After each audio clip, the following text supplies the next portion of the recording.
Hi, everybody. This is Kathy L. Murphy, the Pulpit Queen, and I'm reporting live from my little cabin in the woods, Murphy's Law, and I've got my bongos because it's National Poetry Month, and we have with us today Rita Quillen, who is a poet and an author. She's one of our authors, and the biggest share I want to tell you about her before I turn this pop-up poetry reading over to her is that Ron Rash is one of my favorite poets in the world and authors. I've picked almost everyone. I think the last book I picked of his was Serena, but he did a blurb for Waylon, which was Rita's book, and they're both from Appalachia.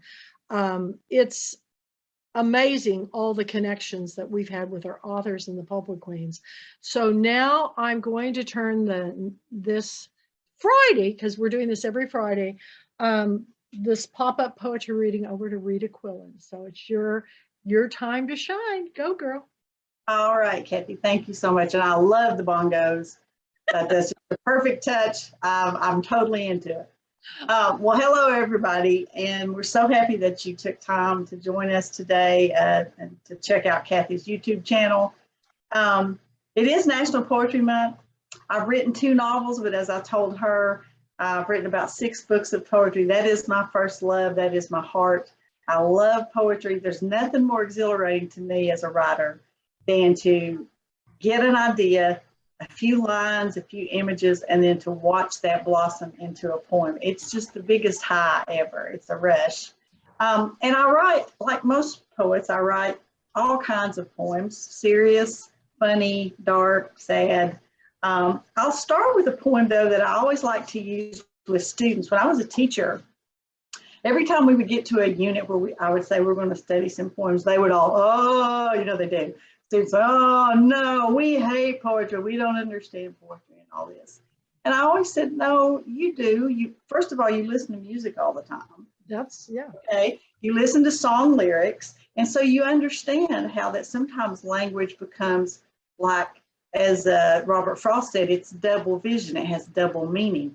And one thing just simply stands for something else. And so I always read them this little poem of mine as an introduction to the idea that sometimes poets talk through other objects or images. And by doing that, they can say tons more with very few words.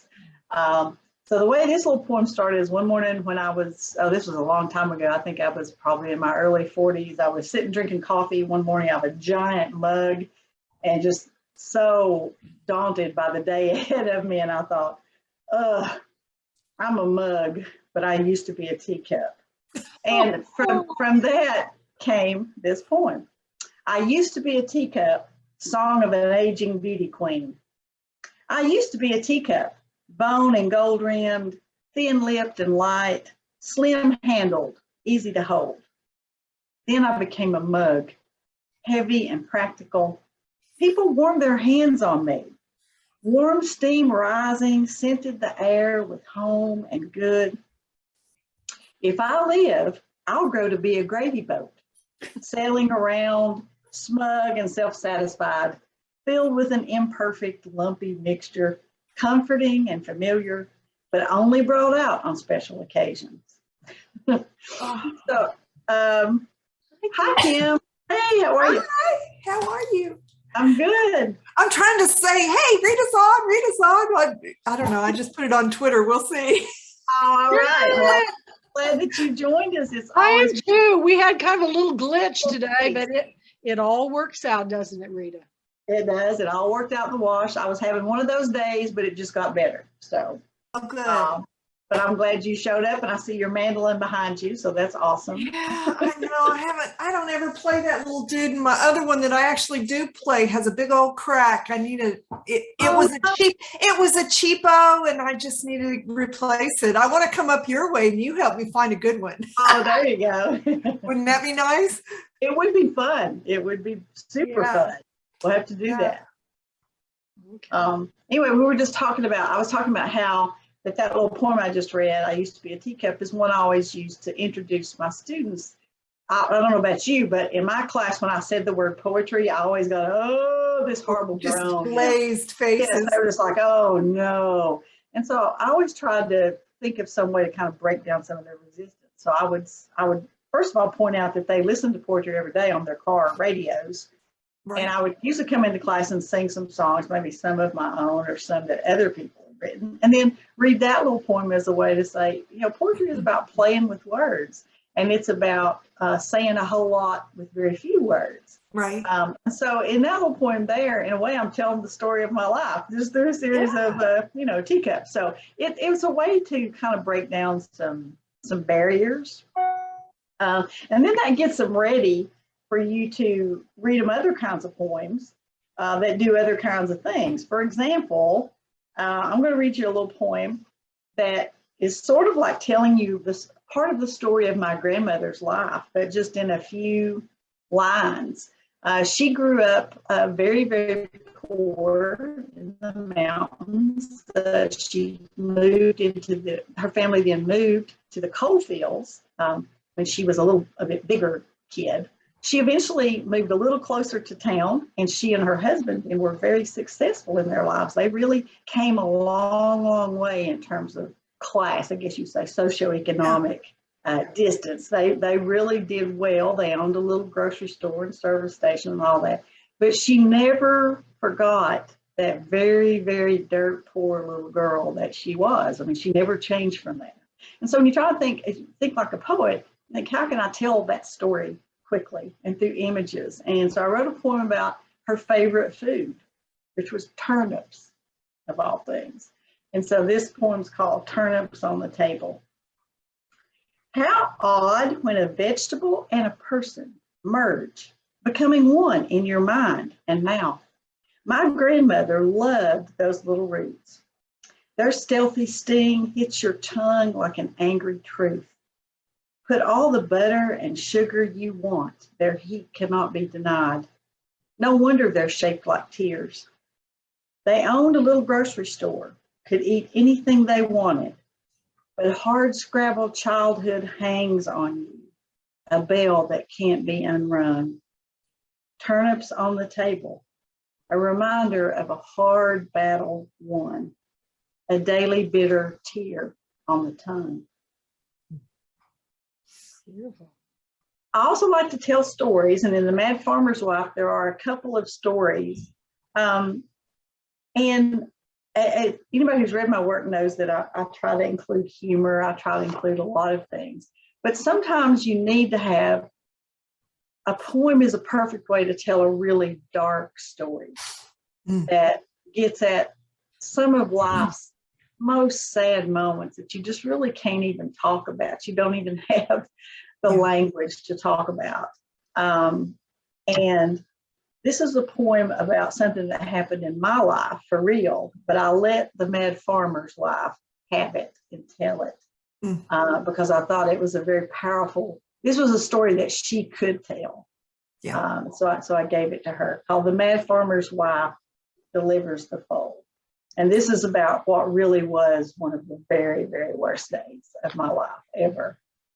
Yeah. It is the turning I most remember. Just another ordinary day. I woke and looked out the window. The mare stood with a colt half out of her, membrane still completely intact.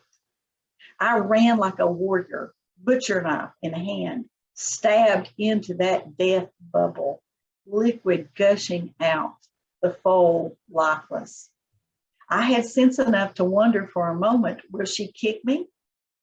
But she just looked back. It is the turning I still remember, wide-eyed, nostrils flaring, while we shared that stare of horror. I grabbed the one front leg, pulled, and we both fell.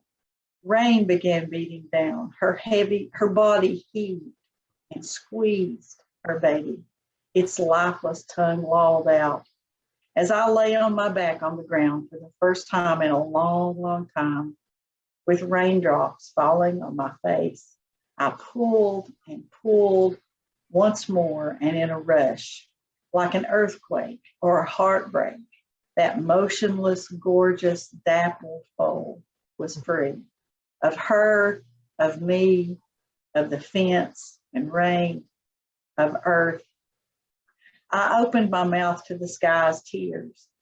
We all lay there in that stunned moment, both the living panting, me crying. It is the turning I remember. She only raised her head again, stared at what could never be, then looked away, out across the dark cedar thicket and pine shadows, while I dragged myself to my feet to stagger up to the house and coffee and shower. I got ready and went on to work. Death school, having let out early. There's no other place in writing for a story like that, really. I mean, it could be an incident, I guess, in a novel, but that wouldn't be the same. Yeah. Because just, contemplating that moment when you confront something so terrible like that and you're all by yourself and there's nobody that can help you. And it's just such a darkness. But I squeezed it in the middle of this book where it would have some other things around it, to sort of soften the blow a little bit. But I just always felt like it was a story that needed telling so much. We had a similar incident.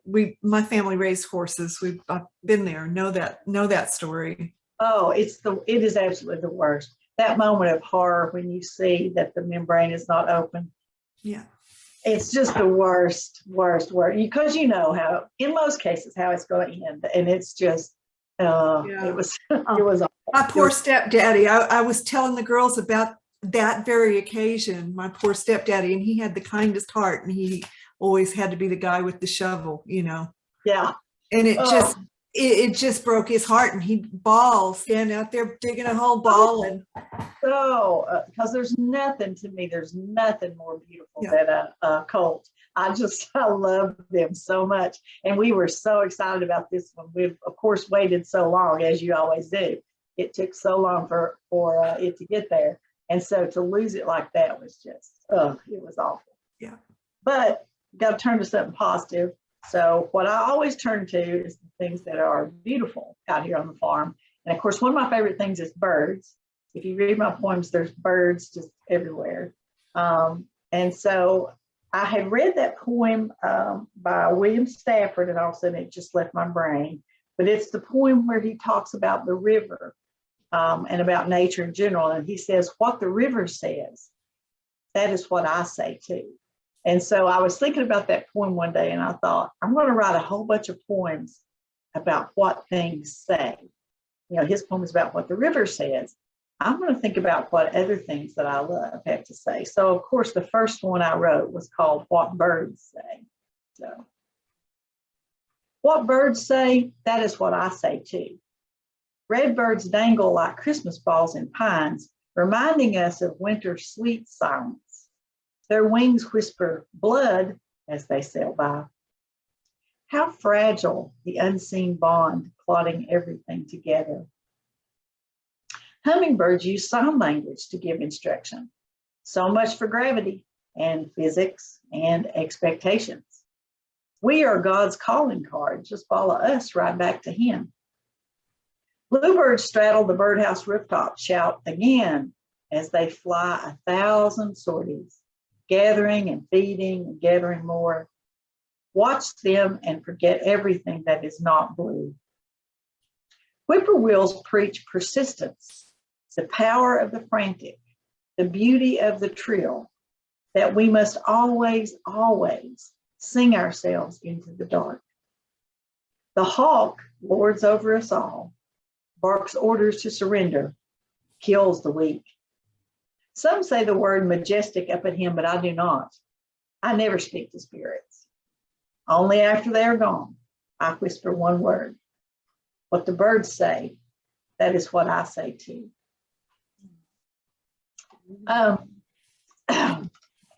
Really good, Rita. Really nice, Rita.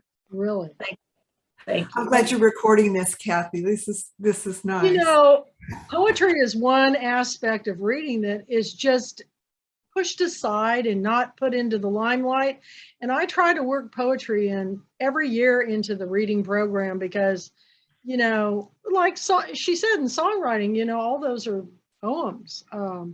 You know, there's a lot of storytelling in poetry. So yeah, for sure. Keep it going, Rita. I'm sure that's where I started, was trying to write songs. Mm-hmm. Yeah. Well, the book that the amazing Kim Davis published for me called Some Notes You Hold, it has all kinds of little stories and little biographies in it, some of them funny, some of them sad, some of them serious. One of my favorite poems in the book, I always love to talk about food, of course, as you know. Yeah, I love to eat, I love to cook, I love to talk about food. But this book it starts out as a tribute to my dad, and it's all about remembering him and then working through the grief of losing him, and about how I came through that experience of being in the world that he's not in anymore. One of the things I wanted to tell about him, one of many of his eccentricities, was his strange eating habits. He ate strange things. At least to me, they were strange. We just have totally different appetites. So I started thinking about that one day and just laughed out loud, thinking about some of the things he used to eat and how I'd react. So I had to write a poem about it. And it's called Taste and Other Mysteries. Dad poured packs of peanuts into those little Coke bottles, washing all that good salt into a sugary brine and bland mush. He loved chicken livers, fried crisp. Even the smell makes me gag. Delighted in those candied orange slices with the consistency of sugared plastic for dessert. He would pour out a whole jar of canned tomatoes, edible dream catchers floating in red soup, and relish them with peanut butter crackers. Junior was the only person in the entire world who actually loved Claxton's fruitcake. Worst of all, most repulsive snack ever, those little flat cans with a key on top, he would roll back to reveal a smelly treasure, little oily sardines to lay on saltines, which he would make disappear into the smile under his mustache. How does one reconcile it? Sound judgment otherwise, his brain was hardwired to change flavors from reality to some phantom or dream into delicacies inexplicable to me. Eating memories, perhaps, from another age, another place, where he was a fatherless child, his mother too sad to get out of bed. All I know is he would laugh out loud at this remembering while hating all the attention. No opportunity to defend himself or explain or qualify. As someone famously said, no one wants a poet in the family. He's not here to forgive me. Place the calloused hand of absolution on my shoulder, giving me permission to go work another field, plant some other seed, try a new recipe. But it's time. I am old now too, with my own strange cravings. Ouch. Oh, I have worked his garden, captured his countenance, kept a legend of all his accounts, made a record of his days, served up his plate, hewed the jagged field rock of his life into a smooth stone necklace I wear near my heart as I set my own table, prepare a new feast. Oof. Yeah. I love it. My dad ate those orange slices. Aren't they nasty? Yes. I do not get it. I don't either, because they're just gross. But I'm glad you tied it back to memories, though. Those foods are the memories, because I can relate that to my own father too, and grandfather. You know, I think back in their childhood, that was probably one of the few candies that you could get those at the old country stores. Remember, they would scoop them out out of big barrels or buckets. Pound candy. Have you ever had it? Oh, that is the weirdest. It's terrible. It's terrible. Nasty. Yeah. It tastes like raw molasses or something. My dad, I don't get it. But that was him. He was always eating something, I would walk by and go, ooh. Yeah. All the time, ooh, God, what are you eating? These are such great springboards to writing too, because you hear these stories and you've got a story. You know what I'm saying? Exactly. That's Because you're always going, the whole thing, the way a poem has to work, it works best if you can tell something that is so personal and particular, and yet it is so universal that when you tell the story about your dad, everybody goes, oh, just like this poem I'm going to read here. I read it again yesterday. I went to this, I had this meeting with teachers, and I started talking about how this poem was about my dad. He was a Depression era guy, and he had these certain habits that you would so recognize if your dad or granddad was from that generation. One of them was this kind of hoarding tendency. He never wanted to throw anything away. He just thought that was awful, that you should not ever throw anything away unless you just absolutely had to. So I had to write about that, and it becomes the first poem in this book. And it's called The Gospel of Junior, because I start the poem out with all of his rules for living, and that was one of them. You don't throw anything away. The Gospel of Junior, a prologue. The book of Junior was economical, only needing about a half a dozen commandments. Gardening is a sacrament. Your tithe paid with hoe and bent back. Keep everything godly clean. 3, keep the Sabbath, no matter what the hayfield says. In fact, go to church every time the door opens, but don't crow about it. Your life will tell the tale.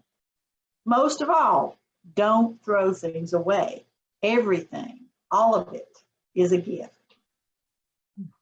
My dad's dime store dungeon of detritus down in his dark basement was a wonder. Nothing escaped him, not the broken or rusty, the warped or the worn. Dozens of nails driven in the joists held bags of treasure. Screws, nails, nuts and bolts, belts, brackets, brushes and buckets. Anything you could ever want or need, or never want or need. His underground hardware was a gold mine to the tinkerer or the child of depression. He could have bought new, but that's heresy in his anti-prosperity gospel. Living cheap is living humble. Transcendence is to be saved by what's broken. Sanctification sent by self-sufficiency. Grace from going without. Junior was the camel passing through that needle's eye every day. A piece of broken pipe in one hand, rusty wire in the other, his dusty, broken down brogans with those recycled laces shuffling down that redemption road. Now, the other thing about my dad that everybody remembered about him was that he lived to garden. He loved his vegetable garden, loved it, couldn't wait. In fact, the spring he passed away when he was getting so sick and so weak. He still was out there trying to get his garden out, but he didn't quite make it. He didn't make it. But this poem took the longest for me to write. It was probably one of the last ones I wrote, and I worked the longest on, was to somehow honor his love of gardening. And so I wrote it kind of like liturgy, and it's actually got liturgy throughout it. And so it's, since you can't see the poem, I'm going to hold my hand up whenever I get to the line that is from liturgy. It's in italics in the book, so you read it kind of as a devotion almost. But it's called Garden Rite, R-I-T-E, Garden Rite. Each spring on his postage stamp of earth, the same rituals. At the first warm breeze, out came the two-by-fours nailed together into a rectangle, where he tenderly pushed lettuce seeds into soft mud, draped the airy muslin covering over it all like a communion table waiting for the church bell, stepped back and smiled. Consecrate his crop. The days had to lengthen before the rest could join in. That old rusty push plow of his ancestors, a hoe he had kept from the barn of his boyhood, lifelong tie to the gardens of the dead. It is right to give thanks and praise. He used the creek and tree line in April to cite the straight line that would become, by the hot buzz of August, a choir of corn releasing soft hallelujahs. Beans would be the kneeling women at the altar. onions, the sour deacons of the doxology, squash women in yellow bonnets and calico of his youth, sweet, fat cabbage babies wafting and waving in the blinding sun's light. We are what feeds us. He plunged little crosses in the ground where tomatoes, smeared with the stigmata of juicy joy, would shine over the garden. Not a thing wrong with the bread and wine, but a country boy has to have beans. No communion wafer unless it's made with ground corn. Let us keep the feast, lift up our hearts. And my father, the high priest of the scriptural lines of this bright, dusty kingdom, giving absolution with green garden hose in days of drought, would know precisely when to slowly lift that cloth from that communion table, pinch tender shoots to lay on his tongue, just the tiniest bite. Take and eat this refuge. This is all our salad days. Mhm. Yeah. Okay.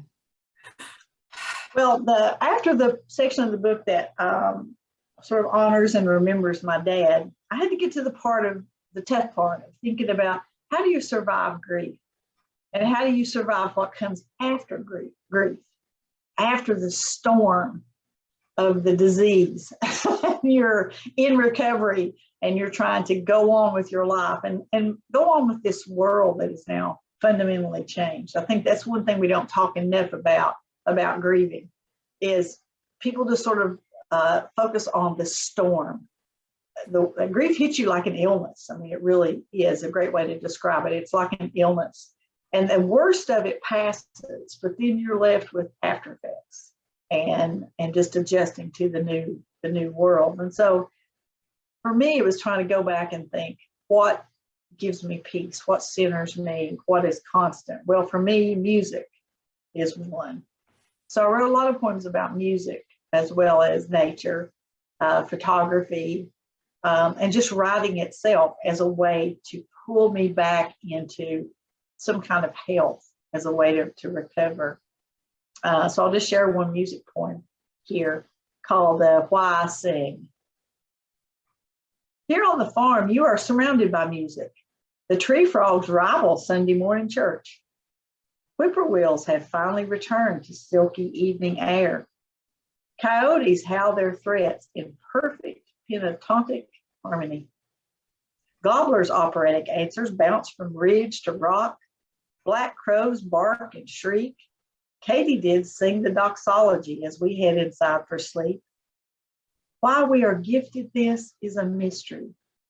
So who am I to stand mute and dead? Singing is lifting, light as flower, to the quiet. When you sing, no one can tell the difference whether you're laughing, crying, raging, grieving, loving, lusting, or running for your life. I close my eyes and pull in the silent note and then free it. It always packs up pain for the road, and off they go, out onto the great flow, the rest of the mad choir's offering. Go ahead. Yeah, no, I don't know what to say about it. I know the feeling of releasing that song out of your body, because I usually do it in the car when nobody else is there. Yeah, you too.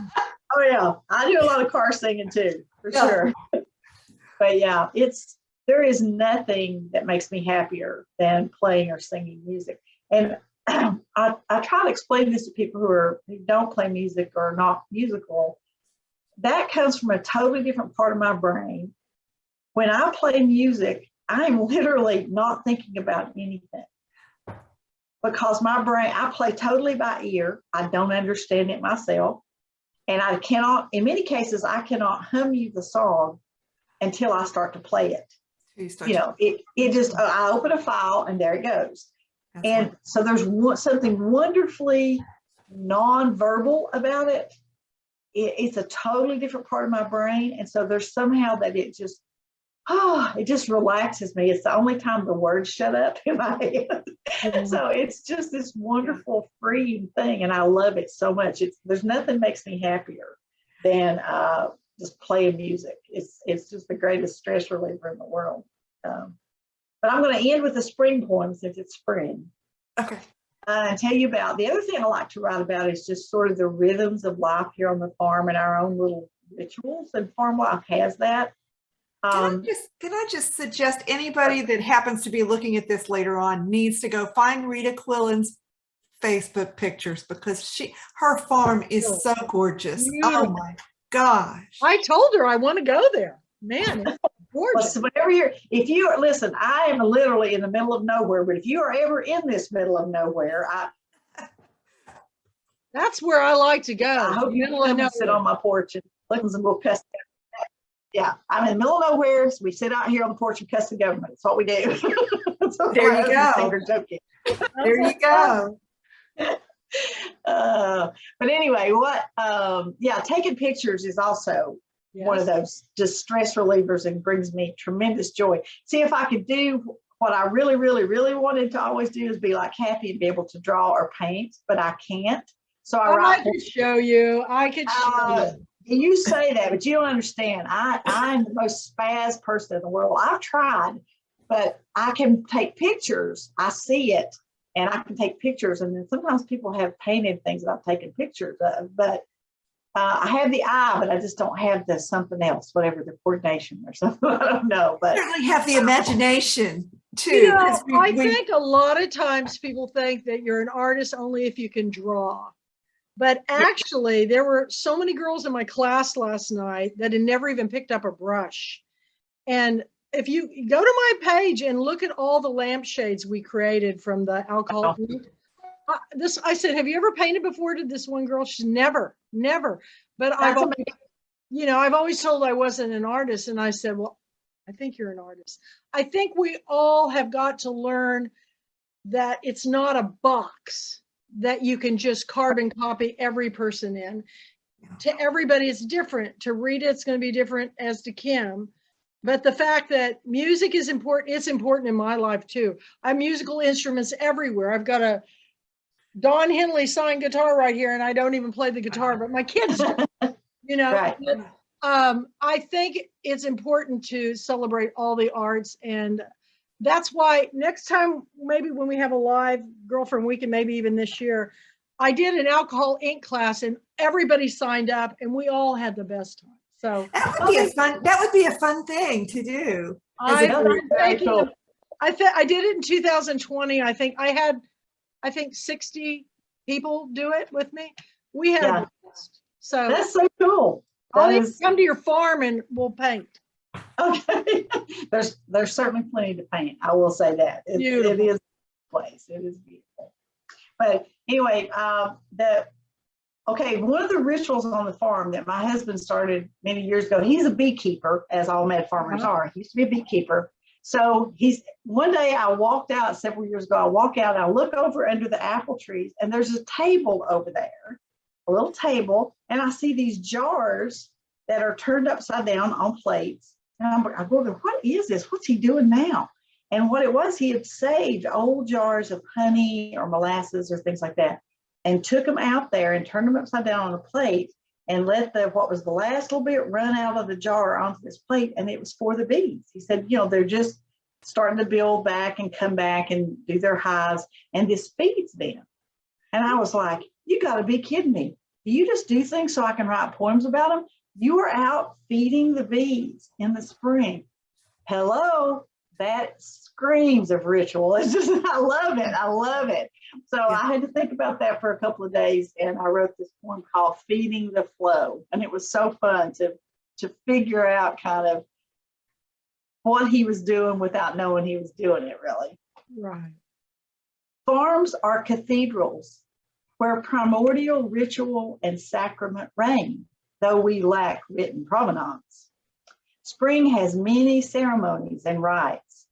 In late April, we drag a table from the porch out under the apple tree where an offering is made of winter's dried up honey jars for bees both wild and domestic, descending on white blooms. Spring sun warms that golden prize in the jars, only a small golden ring remaining at the bottom of each. It seeps out onto a plate, where worker bees kneel at that amber altar, their humming liturgy, sweet music to plant by. Though it happens every time, I stand always amazed.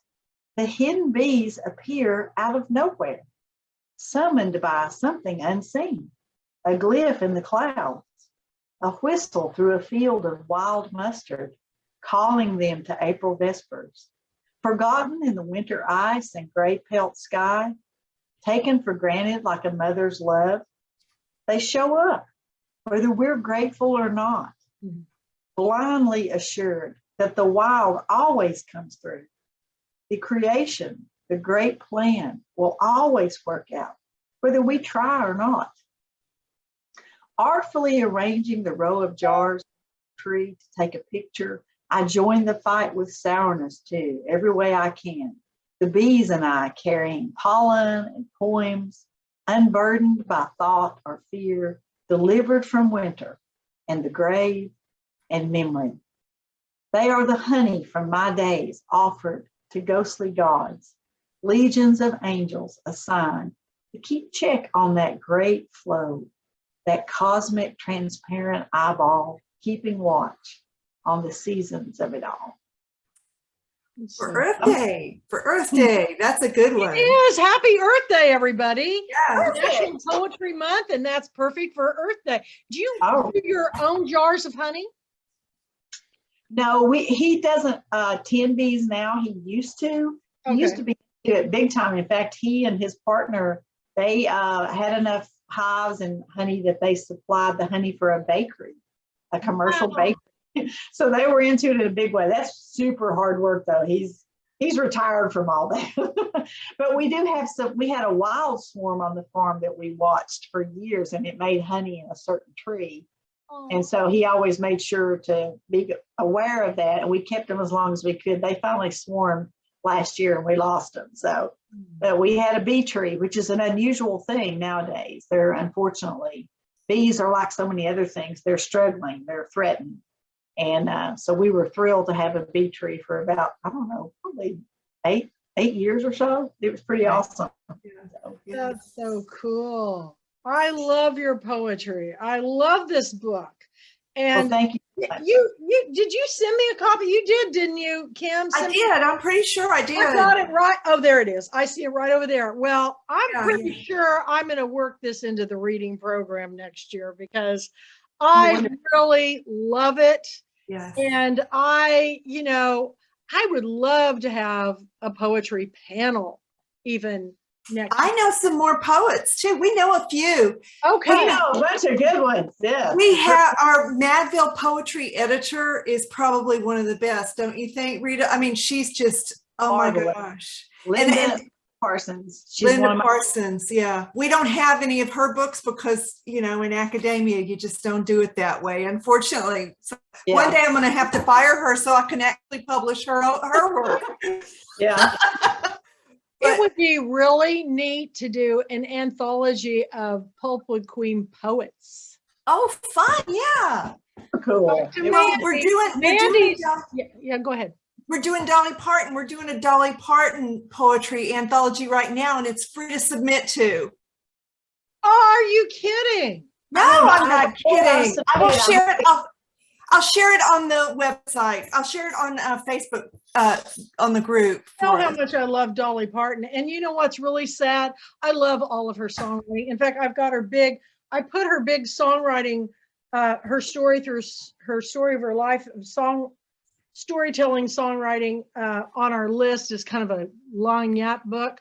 But my favorite song that she ever sang, she didn't write it. Brandy Carlisle wrote it. The story. Okay. There could be a song poem that could mirror my life. It's the story. Have you heard it? I play it over and over on Facebook because I love it so much. But I'm gonna look it up. I need to get Mandy to submit to that because she's gonna be our poet next week for the last Friday of the month.